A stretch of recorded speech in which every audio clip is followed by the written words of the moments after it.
Good morning, everyone. Welcome to Soul Talks and another wonderful presentation of a health and wellness consultant whose name is Balaji. He's an international sacred sound and healing person. He's someone who's had an opportunity to walk the Camino. Today we'll have a chance to share in the magical adventure that he's had in doing this wonderful journey, not once, but twice. So please, give a round, warm welcome to Balaji. Thank you, Jonathan. Hello, my name's Balaji and I'm a sacred musician and sound healer. Today I'm going to talk to you about the Camino de Santiago, the meaning it had for me, how I was drawn to it, and the spiritual energy that is behind this magical journey. So I did it for the first time in 2016, and a common question I get asked, what drew you to the Camino, how did you find out about it? So originally I was with a friend at Christmas, and she showed me this movie called The Way, which stars Emilio Estevez and Martin Sheen. And thought no more of it, and it was obviously a movie about the Camino de Santiago. Then about 6 months later, a friend of mine who'd just come back from travelling in Italy and France mentioned the movie The Way and the Camino, and it was like a light bulb situation for me. So that day I went home and downloaded the movie again off the internet and watched it. And during the movie it brought up different emotions. I was crying and I just knew that I was going to do this journey. And basically nearly 12 months to that day, or 6 months to that day, sorry, it all come about. So the Camino de Santiago is a very old pagan Celtic pilgrimage that started traditionally in Saint Jean-Pied-de-Port and finished in Finsterra on the northern coast of the northernmost point of Spain. And in Finsterra, back in the Roman days, this was called the end of the world because it was the most northernest point of Spain and Europe, and it was known that was the end of the world. So the belief was if you kept sailing, you'd go off the edge. As a sound healer and sacred musician, these are just some of the things that I do. There's more to it than that, but just as in a nutshell. So the Camino de Santiago, 2016, it was a big life change for me. I knew I was going to do it, but at that time I was working part-time, I was paying rent, all the things we do in our daily lives. And I wasn't sure how it was all going to happen because I didn't have the money just sitting in a bank account. But through my intuition, my trust, my faith, I knew I was going to do it, I was meant to do it, and I did it. So for me, it was a big life change. I gave up the job, I gave up the house, I sold a lot of my personal belongings, or I sold everything that I could sell to raise money because I had to buy all specialised hiking gear and all that sort of stuff. And it was certainly some up and down times, but again, it was my trust, my belief that kept me going. And so in September 2016, I headed off from Australia, flying from Adelaide, and I flew into Paris. This is just a quick map of the journey. So we started, you can see Saint Jean-Pied-de-Port to the right, and to the left, Finsterra is where I ended up. And that was a total of approximately 900 k's, but you walk well more than that, not just through your daily walking. When you stay, you like to explore, especially the bigger cities. Pamplona, you've got Logroño, Burgos, Leon, Ponferrada, Santiago. These are all beautiful places to visit and explore.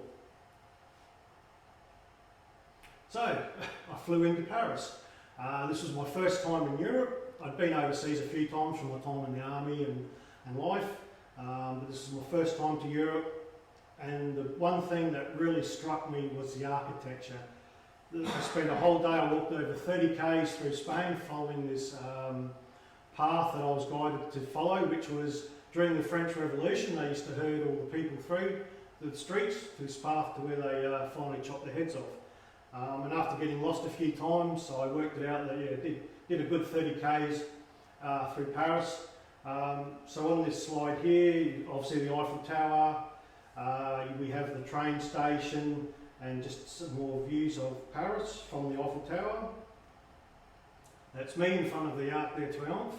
For the French speakers, I do apologise, my French is a little bit rough, but that was a magical experience, and I was really this wide-eyed country boy wandering around through Paris. Just some more views. Again, these were taken from the Eiffel Tower. And the Seine, I always have trouble pronouncing the river. And again, just the different architecture in the buildings and just stuff that we don't have here in Australia, which I just found fascinating. So, from Paris, I caught 3 trains. We had 2 stops on the way, and we end up in a little village called Saint-Jean-Pied-de-Port, which is in the Pyrenees in France, and that itself was a magical train ride going through the countryside of France and seeing the changes. And the next slide is just of the train station. So I stayed one night in Saint-Jean-Pied-de-Port, and the next morning I left. This slide is just a thing for me because that's actually my surname, Kuhn, K-U-H-N, and I found this piece of farm equipment while I was walking up through the mountains.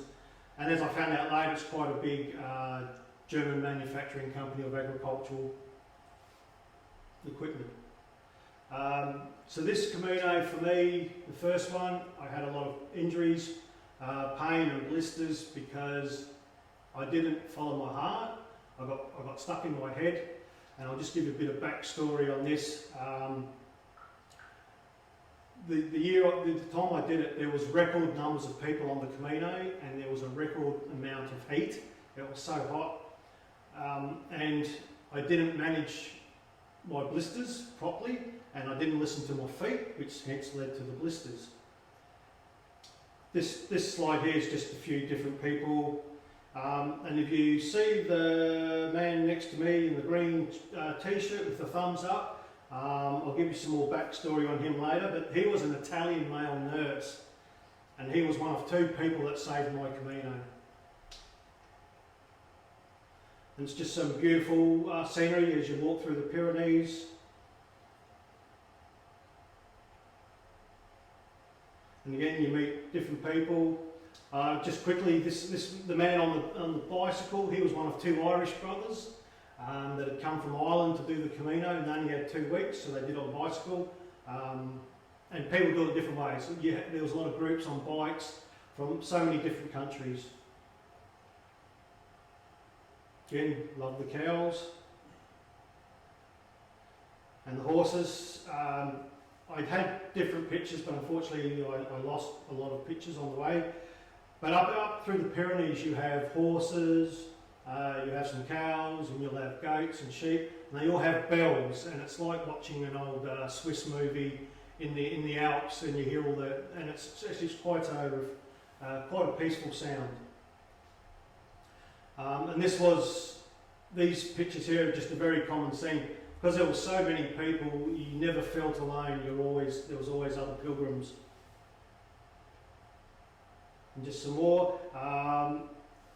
So the one where I'm standing under a gateway, that's the entry into Pamplona. And if you know Pamplona, that is where they do the running of the bulls. I think Ernest Hemingway was very famous for living there. And I actually had a coffee in a bar that he was quite known to frequent in the day. And the other 2 pictures, if anyone has seen the movie The Way, this is quite iconic. They have all these figurines on the top of the hill made of metal. And the day I was there, it was so windy. Another pilgrim was taking photos of me, and I took some film. It was so windy, you could literally not hold the camera still. It was just blowing through. Now, so the guy I mentioned before, Fabrizio. So what had happened on that day in Paris, so I walked 30 k's, I had this tiny little bit of a blister that had broken the skin. and due to my inexperience I put Compete on it. And those of you who have Compete you use on a hot spot, so you don't put it on a broken skin. Again, through my lack of knowledge and mismanagement, after another 3 days of walking through Pamplona, it had gotten so bad that when he'd seen my heel, he said, "Can I have a look at it?" I'm a male nurse. And I said, "For sure," because it was, what you see there is quite a clean picture. It was about the size of a 50-cent piece, which was just raw flesh. There was no skin or anything left. And it was getting very dark and red, and he said to me that the next step was infection, and if I didn't look after it, that would be the end of my Camino. So that was the first one. So he was very good. He cut all the skin away. He put some powder, I don't know what it was. He was a male nurse, he knew what he was doing. He cleaned it up for me and bandaged it for me. And I had to rest there for 1 day. And then over the next 3 days, I walked varying from 2 kilometres to 5 kilometres. And I think the 4th day, I walked about 10 kilometres. Obviously in a lot of pain. Walking 2 kilometres, I think the second day took me about 3 hours, just very slow going. But I had to keep it dry.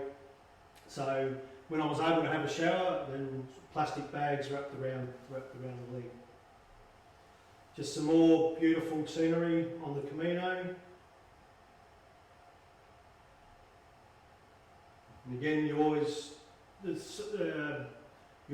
always pilgrims in front of you, so you could turn around either way and take photos of the sunrises and sunsets, and you'd see other pilgrims. Just going through some more pictures, just showing you different sceneries, what you see.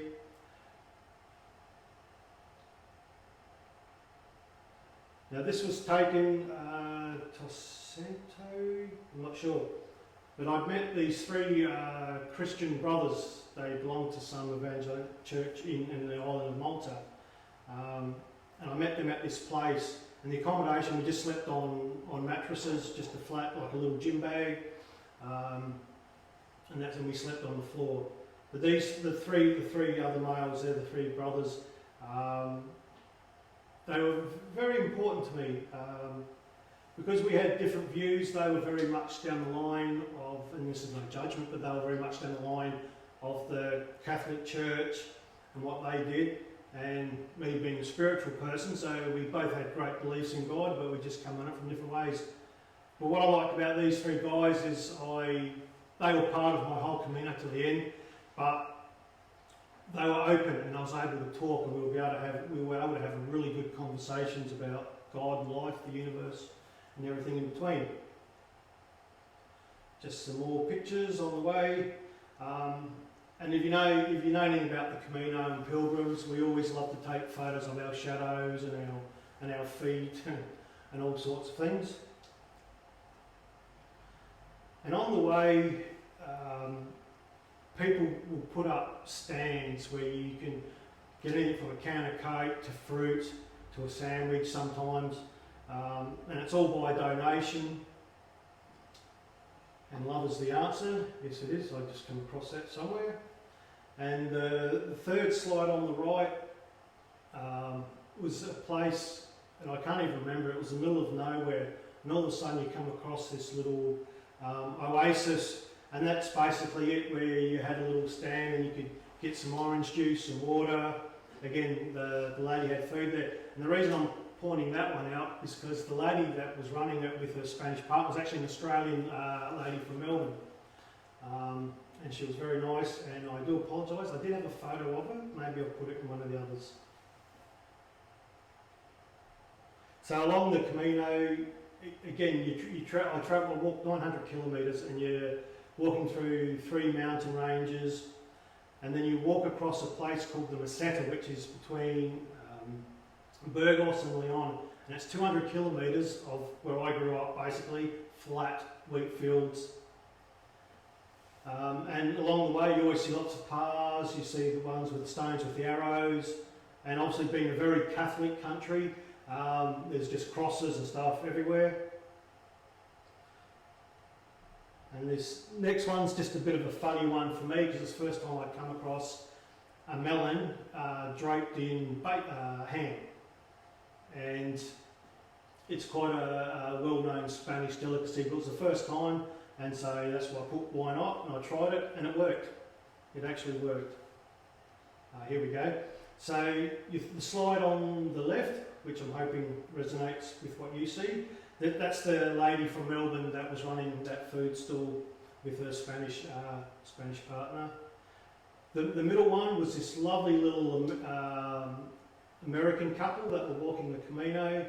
I met them in Lyon, and I showed them where I was staying, and that's how I ended up meeting them. So I went out of my way to take them with me, because if you ever go to any of these cities, you get the old section and the new section, and the old sections are like mazes. There's no rhyme, there's no method to how they made the roads, and you can get lost quite easily. And the other picture is just a guy I met, I think he was Scottish from memory, and I walked with him for a little bit, and as you do on the Camino, you generally try and walk your way, but on this first one I got caught up walking with other people, which led to a lot more pain. It's just some faces of people that I've met, and that's the beauty of the Camino. You can do it on your own, but you can't avoid people forever. And me being a people person, I love meeting different people. In the middle, up the top, and I hope this is translating okay for you guys out there, we're a German couple. The middle one down the bottom was a bar. We were at a bar in Logroño. No, not Logroño, it's further down.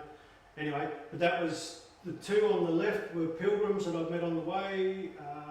The guy was from Belgium, the next guy was from Brazil, then me, and the other guy was the owner, and he was really good to us. We stayed there for hours, and I think it was the first time that I had a little bit too much to drink. But he was a very open, loving man. He loved the pilgrims, and he was giving us free food, letting us try free drinks all night, and we just chatted, and yeah, it was really good. So people on the left, and I'll point these ones out. So the girl that I've got my head next to having a photo with, she was Canadian, and her father, who's just in the background, he was actually an Australian man from Melbourne, and he'd married a Canadian lady and then settled over there. I'm pointing him out now because he was the second person that saved my pilgrimage. When I walked into Burgos, because I was so stuck in my head and rushing, about 8 k's out of Burgos, I started feeling a pain in my driver muscle, my right thigh muscle, and by the time I got to about 4 k's out of Burgos, I was literally crying. I was in so much pain because I'd stretched my muscle, but I didn't know what was going on. And I met up with him again in the albergue that we stayed at in Burgos, and he was a chiropractor, so we did some muscle testing, and he said, look, it's just muscle, there's no structural damage, which was good for me to know. I was going off to a hospital because I was in that much pain and in despair that my Camino was over. And the other couple on the right hand side, they were French Canadians. This is a beautiful story I want to share with you. Again, this is the joys of the Camino. This was an Irish family. The mother and father had actually met on the Camino, and both of it's the son that's got his hiding behind the wine bottle there. So they were a family. Both children were born on the Camino, and they continue to do it. I think that was the third Camino that the youngest one, Finn, had done, and I don't know, I'm not sure, Poppy might have done more. But it's just a beautiful story of a family that do the Camino together, and it's just interesting to talk and listen to the stories of other people. And of course, that was my first Camino, so I was thirsty for any knowledge. That's me in front of the cathedral in Lyon. Lyon. Just some more paths, and again, all the villages and towns have either crosses or statues. And then there's just pictures of different paths. So you have a variety of paths. Some places are just like little ravines where the water runs down and it's quite rocky and slippery. Or you're walking on side of roads. It's just so many different ways that you go. It's never, even when you're walking across what might be perceived as boring areas, there's always something new to look at and see. And of course the middle one is that people do die on the Camino, and I will relate to a story which is coming up very shortly of myself, of how I could have nearly ended my Camino. So that's a third time I could have finished. So again, going back to the movie, if you've seen the movie, this is a place called Cruz de Ferrol. So it's just a big post with a little cross on the top, and it's traditional that pilgrims will carry a little stone from where they come from, and it's about putting all your worries and your thoughts and your troubles into this stone, and the pilgrims leave it at this cross. Now, because I was stuck in my head, I was up there, we got up early in the morning and walked for about 3 k's to get there to see the sunrise. 2 things that mucked with my head was, one, you couldn't see the sunrise because there was a whole heap of big trees in the way. You would have better off a kilometre either way. And again, because I wanted to have this big spiritual experience, so I was thinking everyone was going to be quiet. And again, this is not blaming Americans, they just happen to be Americans. So there was 3 or 4 Americans and they were up really loud, and so in my head. So after doing my stone, you can see the sunrise coming up. I decided to wander off, and of course I was in my head going, so I was following the path and it veered to the right, and there was only one tiny stone that was sticking up, and I tripped over it and went face first into the ground, and because of the weight of my pack, there's nothing you can do. So I could have quite easily split my head open, died, whatever, not my path of destiny, but I was lucky to get away with a little cut on my forehead. And a delightful young lady, she come along and got out a first aid kit and little alcohol swabs and cleaned it all up and put a band-aid on for me. So again, I was very grateful, and I do believe it happened because I was stuck in my head and not in my heart. Some more slides of the walks we do. The one on the right is when you hit the last county or state called Galicia.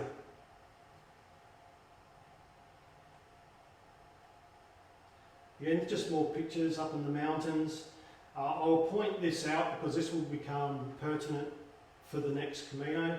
So you see the bottom left, the Alto de San Roque, altitude, saying that's how high we were up in the mountains, and then there's a little figurine in the background if you can see it.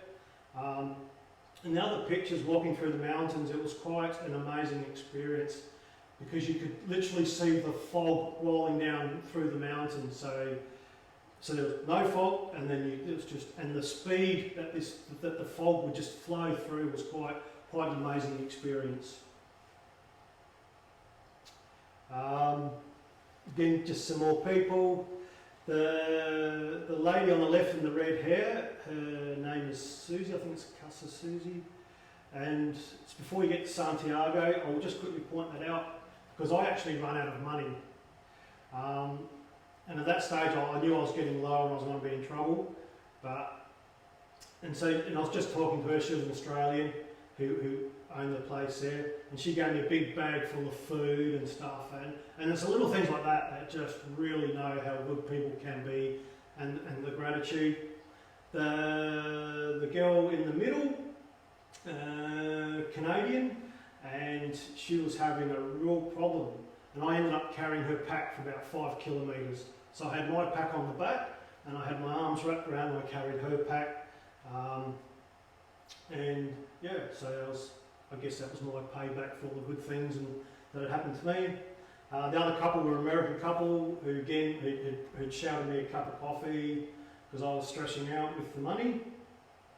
And I'll just finish off with the money on that side of things. Was once I got past Santiago and I was heading to Finsterra, the last 100 k's, I put a post on Facebook saying, and the generosity of the people that contacted me and said, brother, can we give you some money?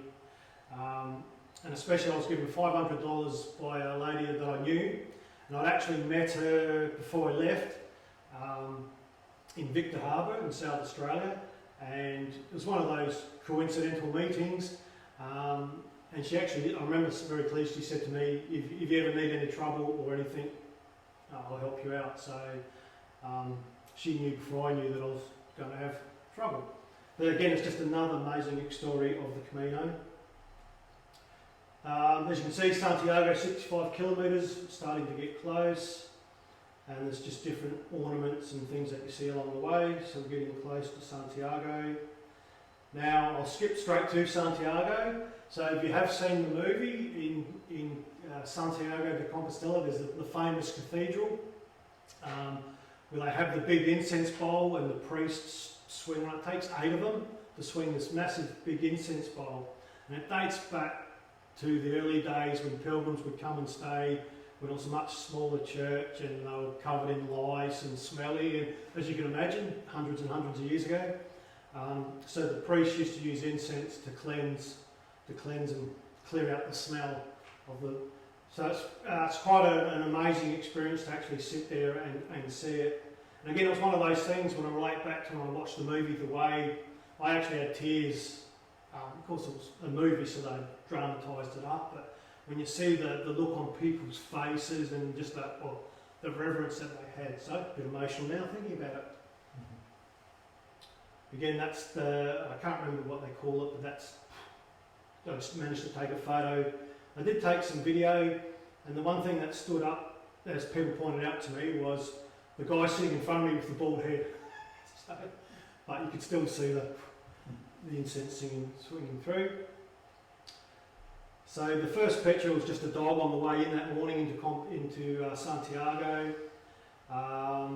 There's me with my certificate. So when you get to Santiago de Compostela, that's the official finishing as far as the Catholic Church is concerned.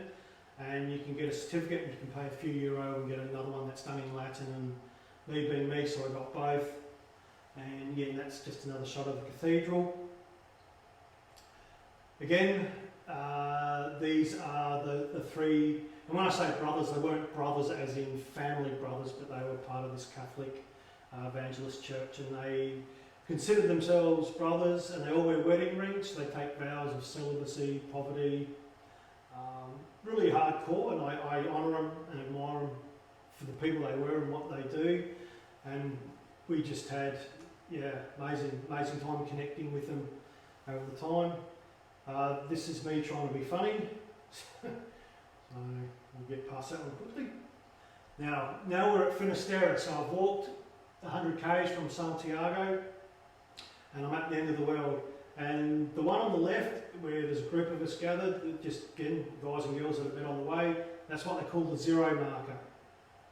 And that is the end of the Camino as far as the traditional pagan pilgrimage. Now, from Santiago to Finsterra, it's got a slightly different name that people use, but the certificate you can see there is one that you get just for walking that section from Santiago to Finsterra.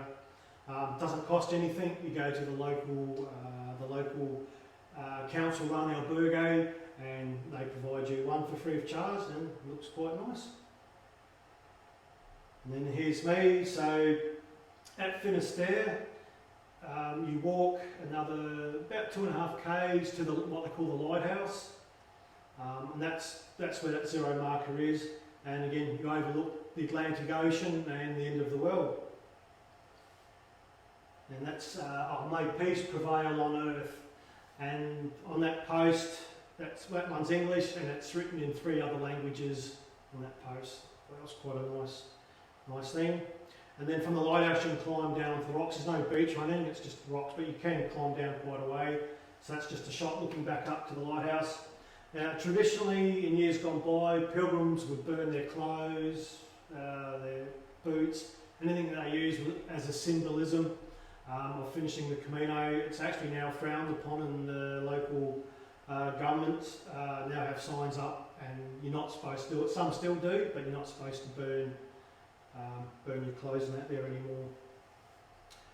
Another beautiful view of the ocean. This one I really love. For me, it was just so peaceful sitting out there on the rocks and then looking out and seeing the sun reflecting on the ocean. Now on this first Camino, because I had 10 weeks, I had plenty of time, because I know how long it was going to take me. And I ended up 2 weeks to spare.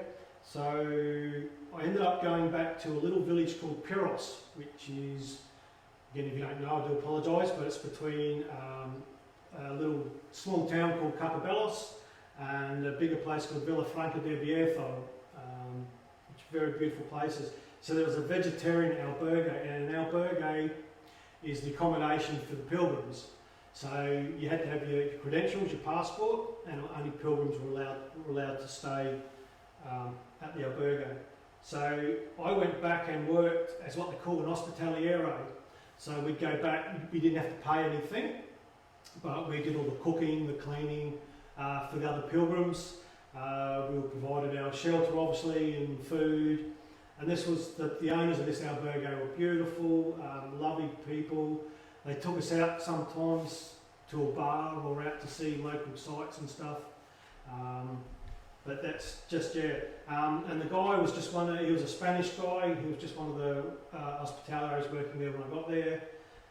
And the sign on the right is what you see on the road, because you can't actually see the albergue from the road. So that was just letting me know. And I'll just quickly do a backstory on that albergue. When I was originally walking, I got there and it was a hot day and I was physically exhausted. I didn't realise it at the time, but physically I was drained. I had nothing left. And I was going to walk another 7 kilometres to Vilafranca de Bierzo. And I'm standing under this tree looking at that sign and my body just went, phew. And so I walked down there. I ended up staying there 2 nights, and I just spent a day. If you've ever experienced when you're just depleted and you're getting the hot and cold shakes, and that's what I had. I spent a day basically lying in bed, couldn't eat nothing, and then the next day, threw a bit of fruit and some water, and off I went again. But that's how I ended up coming across. Again, I don't believe in coincidences, so I was obviously meant to stay there, and then I went back and worked there for 2 weeks in Hospitaliero. And this is just one of the little dining areas there, and it's just some of the pilgrims that were staying there. And on the left it was, so we prepared vegetarian meals, because it was a vegetarian albergue, and they had basically a set menu that we would have to prepare. We all took in turns cooking. And that's just some of the desserts getting ready to go out on the left, and that's me again in with some of the other pilgrims. So that basically was my first Camino. As you can see, there was actually 3 times that my Camino could have quite easily been finished, especially when I fell flat on my face with the weight of my pack that I had. I know how much they looked after me on that day. So it was quite an amazing experience. There's still people that I keep in touch with from that Camino, and that albergue in Piros, I would love to go back and spend some more time, if God willing. I'd even like to spend like a couple of months, go back there, be of service, and do what I do with my sound healing. There is a story, I don't know if I've got time, so I might skip over that. So I will skip over that. So then we come to the second Camino in 2019. It was one of those things that, again, light bulb moment, I knew I was going to do it. That's just a picture of me near the French-Spanish border. So again, on the Camino, there's lots of, you meet so many different people. I still keep in touch with most of these people. Getting some different shots of scenery. A sad thing that I'd taken, I don't know, maybe 800-900 pictures of this Camino last year, and the SD card that I had on was all corrupted. So I had to go back through Facebook and download all the videos, and so I lost all that stuff. But again, gratitude, everything's gratitude, that I was able to go back on Facebook and collect the photos and videos that I've downloaded on the way. And I guess those ones that I downloaded, so I guess they were the better ones to keep anyway. Letting go of attachment is a really good thing. Me, I am that I am, and this was a big thing on this Camino, was I stayed in my heart, I didn't get stuck in the head, I listened to my body, I listened to my intuition, and I had no blisters, no pain. Well, you get pain because you're walking a long distance. That's just, but you get used to it, it becomes part of it. But I had no blisters, no injuries, and just such a total different experience for me. Again, that's the I cannot remember, never remember what it's called, where it was a totally different experience. It was still quite windy up there that day, but it was a much better time for me. And the one on the right is in Roncesvalles. So on the first night we walked from Saint-Jean-Pied-de-Port to Roncesvalles. It's 24 kilometres and you climb 1,600 feet, and it just seems like forever. You're just going up and up and up and up and up. So I'll just quickly go through some of these pictures, sunrises and sunsets. Again, I had so many and I lost them all, so I'm again grateful that I was able to get these ones off Facebook. Now we're coming up to snow. The difference in the Camino in 2019 was I left about 5 or 6 weeks later than I did on the first one. So I actually crossed over seasons, and when we got up to, can't remember the name, but I had the experience of I started walking up, light rain, heavy rain, ice, snow, and from a country boy in South Australia who'd only ever seen snow twice before, it was amazing. I really, really loved it and enjoyed it. And it made my inner child very happy to be walking in the snow. And I just reflect back to the one on the right, if you may remember that I said about the Alto de San, right? So that's the same place, but obviously now covered in snow from where I was last time. Now I'm running out of time, so I'm just quickly backtracking. So on this Camino I was guided before I left Australia to take my Native American flute.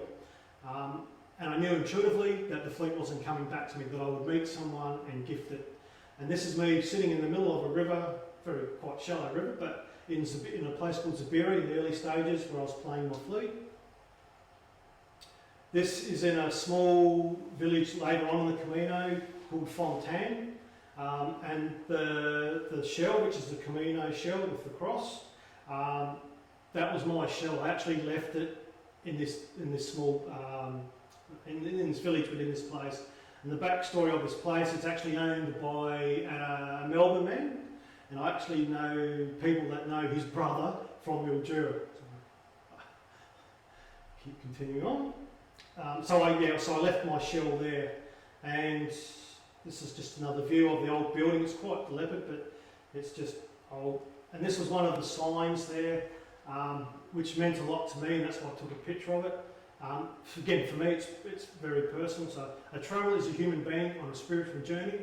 A pilgrim is a spiritual being on a human journey, and that just. Again, another guy. This is Nicholas. He's from Brisbane. Met him. Again, my attempt of sense of humour. I just like going into this place in the toilet and then seeing that may the force be with you. I was lucky an American girl took that photo of me, and I was a bit, but I actually like it. I like the silhouette, so I was very grateful. This is a beautiful cross on top of this hill, and the sun coming through. And I had better photos of it than that, but it was just the cross, the Christ consciousness, and the cross is very, very important to me. That's me playing the flute again. I was just walking on the road, and there was this old. It's actually an old broken down building. So I was just drawn to pull there, and again the lady just stopped, took a photo of me, and she passed it on to me. Some beautiful horses, and this is all just showing you now. And in the early days you walk through the Basque country, and they're very, very proud and very of their heritage, and they have their own dialect. Again, these are just mainly just different pictures along the way, no particular order. And of course, as a pilgrim, we come across all sorts of obstacles. And that was just a tree that had fallen over across the road, and I actually had to walk and duck under it. Again, just go through some more scenery. That was a snake that we'd come across. It was only like a couple of feet away from us, and he was still active. And again, I just like some of the little signs and things you see along the way. No plan is the best one. And I'll just refer back to this Camino I had no plan. I'd have a look roughly of what I might do the next day, but I left it up to how I felt.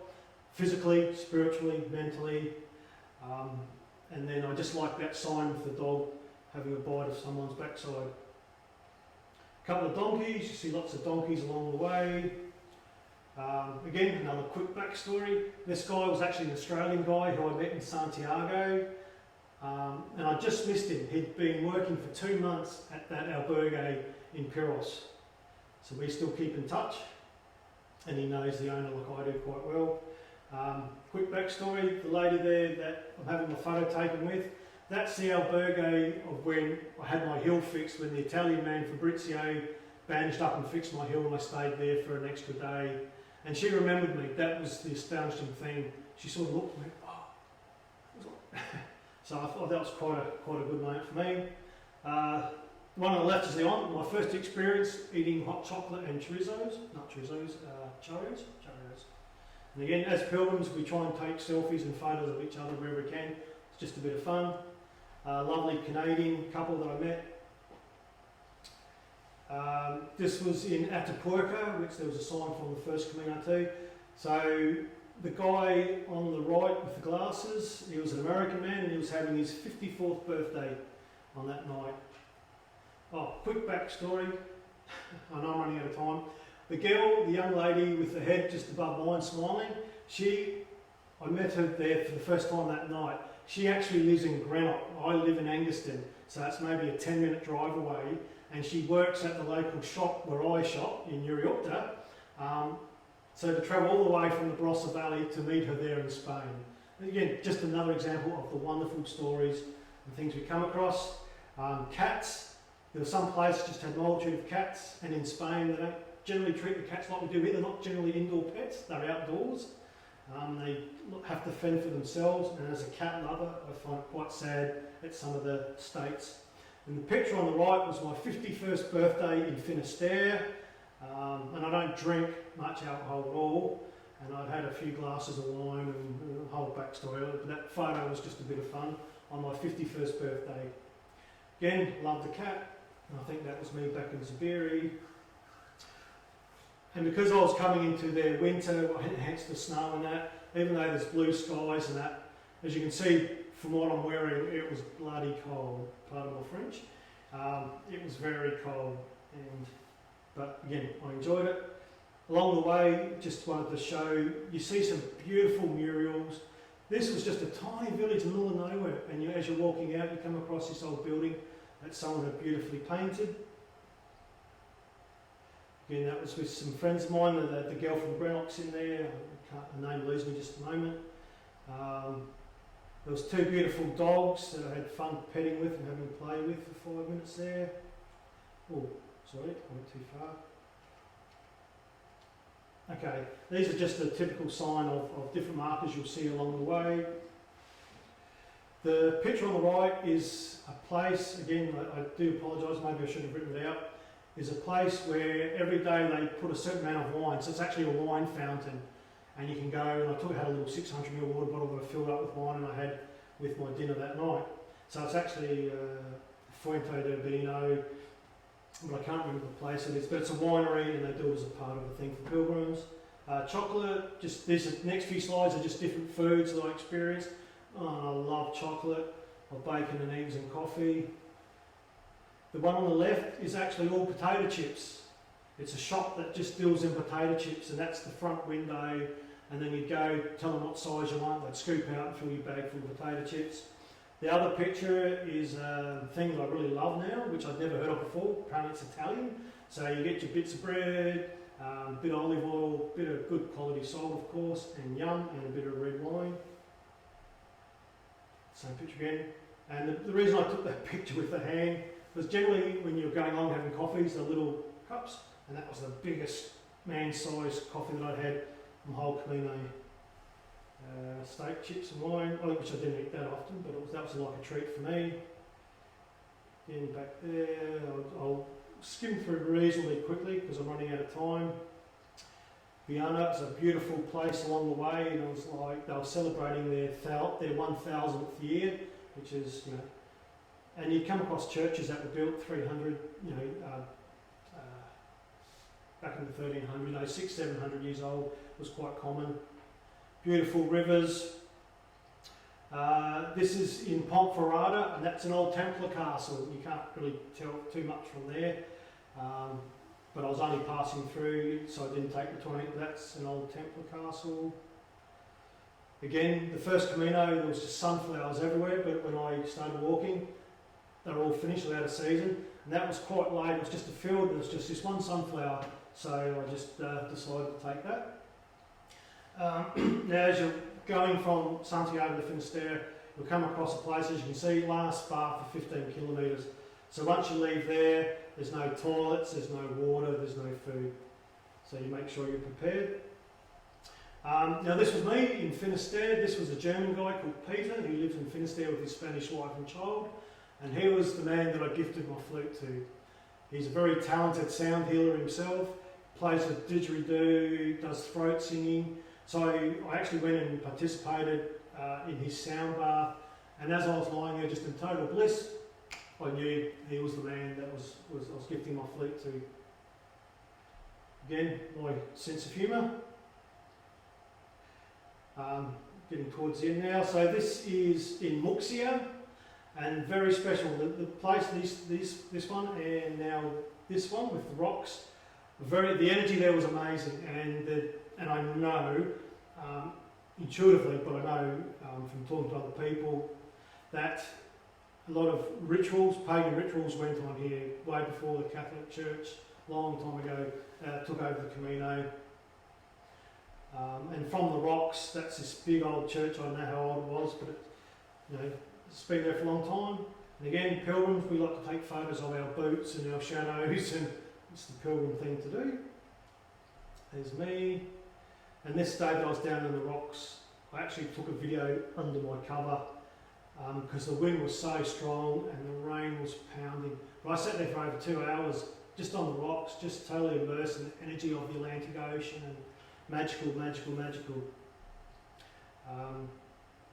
So this is just me again from the beginning of what I do.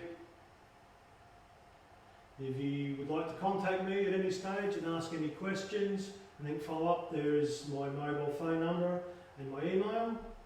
And my last slide, which I love, is may you have peace, love and joy in your lives, in your hearts. And thank you very much for watching. Thank you.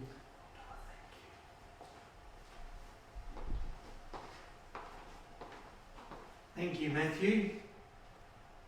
Balaji has given us a great opportunity to check in on what it means to walk your spiritual talk today, and how fantastic to have that opportunity not once but twice.